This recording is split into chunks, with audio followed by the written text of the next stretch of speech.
안녕하세요. 자유튜브더 자윤입니다. 자, 오늘은 지금 시장 바닥을 찍은 것 같은데 이제 투자해도 될까요? 라는 질문을 하는 분들이 있어서 여기에 대해서 이야기를 해보면서 답변을 한번 드리고자 합니다. 제가 지난 여름에 7월 세미나에서도 이야기를 해서 이마트에서 열린 특강에서 이야기한 게 있습니다. 주변의 사회초년생들 또는 지금까지 투자를 하지 않았던 사람들이 올해 주식 투자를 해도 될까라고 물었을 때 올해는 쉬는 게 낫다라고 대답을 했다고 이야기를 했습니다. 자, 그러면서 시장이 굉장히 많이 내려왔고 최근에는 시장 분위기가 좀 반전되는 그런 모습을 보여주면서 사람들이 이제는 투자해도 되지 않을까요? 라고 또 물어보기도 합니다.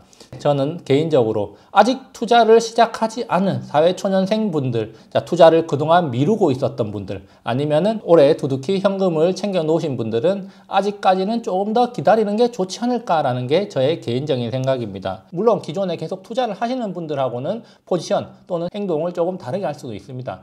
자, 그렇다면 제가 왜 그렇게 생각을 하고 있느냐? 최근에 패드 인사들의 발언과 연관이 있다, 이렇게 말씀을 드리고 싶습니다. 자, 그러면 최근에 패드 인사들이 어떤 발언을 했는가 한번 살펴보면요. 자, 패드 내에서도 가장 매파적이라고 불리는 제임스 블러드 세인트루이스 연은 총재의 말인데요. 패드는 2023년까지 금리를 계속 인상해야 하며 시장은 패드가 더 공격적으로 나서야 할 가능성을 과소평가하고 있을 수 있다. 자, 패드의 금리 인상이 지금까지 인플레이션에 제한적 영향을 미쳤으며 금리가 5에서 7% 사이로 상승할 수도 있다.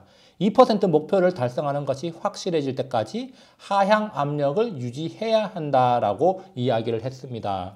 자, 이 말은 패드가 지금 인플레이션을 위해서 굉장히 노력을 하고 있고 인플레이션이 줄어들고 있는 것이 확인이 되고 있음에도 불구하고 금리를 높은 수준으로 유지를 할 것이라는 겁니다. 인플레이션이 내려오더라도 2%에 안착할 때까지 높은 수준으로 금리를 계속해서 유지를 한다는 것은 시장의 유동성이 계속해서 축소될 가능성이 있다는 걸 이야기하는 거죠. 최근에 시장이 상승한 이유가 뭡니까? 패드가 속도 조절을 할 것이라는 기대감 속에서 시장이 상승을 했는데 그렇지만 금리의 상단이 높아지고 그리고 높은 금리 수준이 2023년에도 계속 이어진다고 생각을 해본다면은 시장의 유동성이 풀리기 힘든 구조라는 겁니다. 그렇기 때문에 굳이 지금 시장에 뛰어들어서 힘들게 투자를 하지 말고 안정적으로 이자가 나오는 곳에 돈을 좀 놔뒀다가 시장의 유동성이 본격적으로 풀리기 시작할 때 그때쯤에 시장에 관심을 가져도 충분히 늦지 않다, 이렇게 생각을 하고 있기 때문에 아직 투자를 시작하지 않았거나 사회초년생분들 그리고 현금을 가지고 계신 분들은 아직은 좀 더 기다리는 게 좋지 않을까, 이런 생각을 하는데요. 대체로 미국 연준 위원들은 시장의 상승을 경계하는 모습을 보이고 있습니다. 그러면서 매파적 발언을 쏟아내면서 시장의 상승을 억제하려는 그런 모습을 보여주고 있는데요. 대표적으로 최근에 발언한 존 윌리엄스 뉴욕 연은 총재입니다. 아직 해야 할 일이 더 많다. 이는 인플레이션을 여전히 2% 목표 이상으로 남겨둘 것이기 때문에 임금 상승을 포함해서 근본적 물가 압력을 낮추려면은 통화 정책을 더 긴축해야 할 것이다 라고 이야기를 했습니다. 다시 말해서 연준의 인플레이션 목표치인 2% 수준까지 완연하게 떨어진다는 게 확인되지 않는다면은 긴축을 계속 이어갈 거라는 겁니다. 자, 그러면은 내년 2023년에 당장 2%대까지 물가가 떨어질까요? 물가가 떨어지긴 할 겁니다. 그렇지만 2%대까지 떨어지는 것은 굉장히 어려운 일이다. 그렇기 때문에 연준이 쉽게 유동성 공급을 하지 않을 것이다, 이렇게 저는 생각을 하고 있습니다. 그게 이제 기본적인 가정이고요. 물론 중간에 이제 상황이 바뀐다면은 어떻게 될지 모르겠지만 지금 현재 관점에서 봤을 때는 그렇다는 겁니다.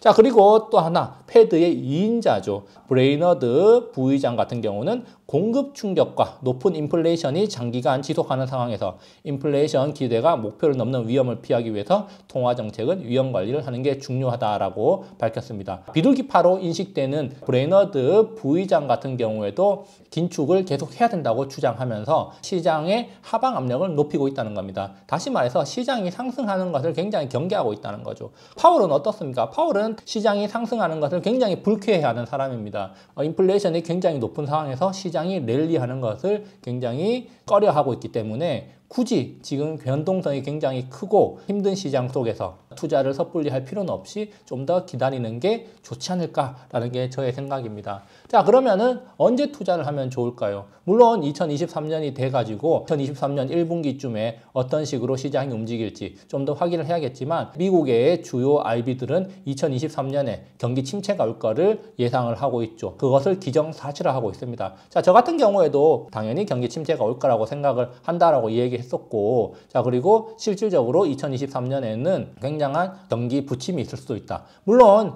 경기 침체가 오더라도 시장은 상승할 수 있습니다. 주식시장은 경기를 선행한다, 이런 관점에서 본다면 말이죠.